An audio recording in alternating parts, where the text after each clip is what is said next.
அனைவருக்கும் வணக்கம்.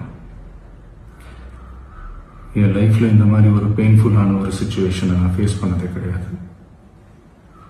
மனசு முழுக்க வலி வலி மட்டும்தான். இந்த சுற்றுப்பயணத்தில் என்னென்ன மக்கள் பார்க்க வராங்க, அதுக்கு ஒரே ஒரு காரணம் தான், அவங்க என் மேலே வச்சிருக்கிற அன்பும் பாசம். அந்த அன்புக்கும் பாசத்துக்கும் நான் எப்பவும் கடமைப்பட்டிருக்கிறேன். அதனால தான் இந்த சுற்றுப்பயணத்தில் மற்ற எல்லா விஷயங்களையும் தாண்டி மக்களுடைய சேஃப்டி, அதில் எந்த காம்ப்ரமைஸும் பண்ணிடக்கூடாதுன்றதுக்காக தான் அது என் மனசில் ரொம்ப ஆழமாக இருக்கும் அந்த எண்ணம். அதனால தான் இந்த அரசியல் காரணங்கள் எல்லாத்தையும் தவிர்த்துட்டு ஒதுக்கி வச்சுட்டு மக்களுடைய சேஃப்டி மட்டும் மைண்டில் வச்சுக்கிட்டு அதுக்கான இடங்களை சூஸ் பண்ணுறது, அதுக்கான இடங்களை பார்த்து பெர்மிஷன் கேட்கறது, போலீஸ் டிபார்ட்மெண்ட்டில் அதை ரிக்வெஸ்ட் பண்ணி கேட்போம். ஆனால்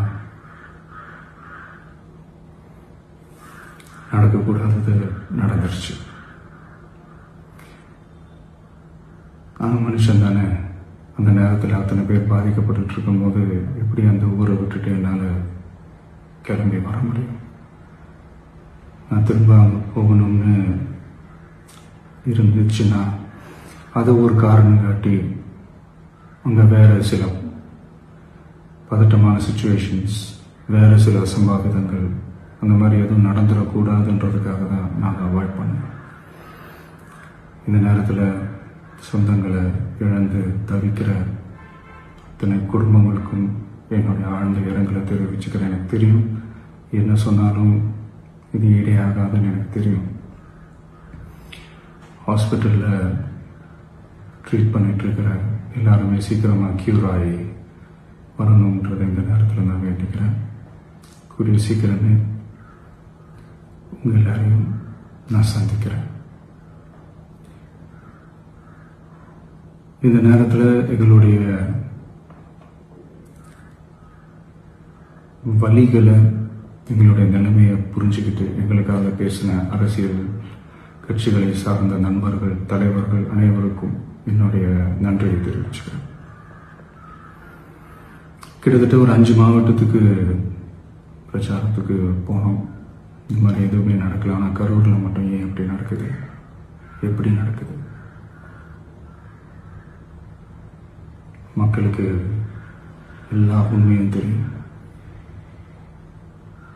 மக்கள் எல்லாத்தையும் பார்த்துக்கிட்டு இருக்கிறாங்க. கரூரை சேர்ந்த அந்த மக்கள் அந்த உண்மையெல்லாம் வெளியில் சொல்லும்போது எனக்கு கடவுளே நேரில் வந்து இறங்கி அந்த உண்மைகள்லாம் சொல்கிற மாதிரி எனக்கு தோணுச்சு.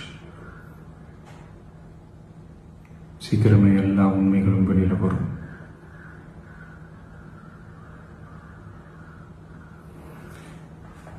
எங்களுக்கு தரப்பட்ட இடத்துல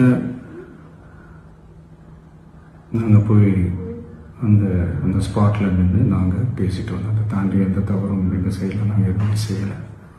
பட் இருந்தாலும் எங்கள் கட்சியை சேர்ந்த நிர்வாகிகள், தோழர்கள் மேலே எஃப்ஐஆர், அது மட்டும் இல்லை சோஷியல் மீடியாவை சேர்ந்த நண்பர்கள், தோழர்கள், அவங்க மேலே எஃப்ஐஆர்லாம் போட்டு இப்போ பிடிச்சிக்கிட்டு இருக்கிறாங்க.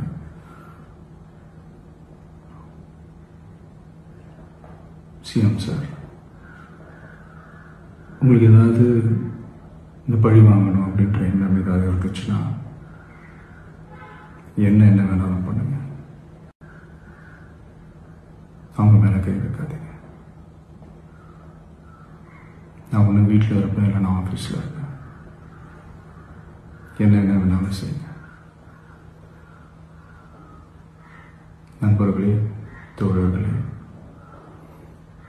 நம்மளுடைய அரசியல் பயணம் இன்னும் ஸ்ட்ராங்கராக, இன்னும் தைரியத்தோட கண்டினியூ ஆகும்.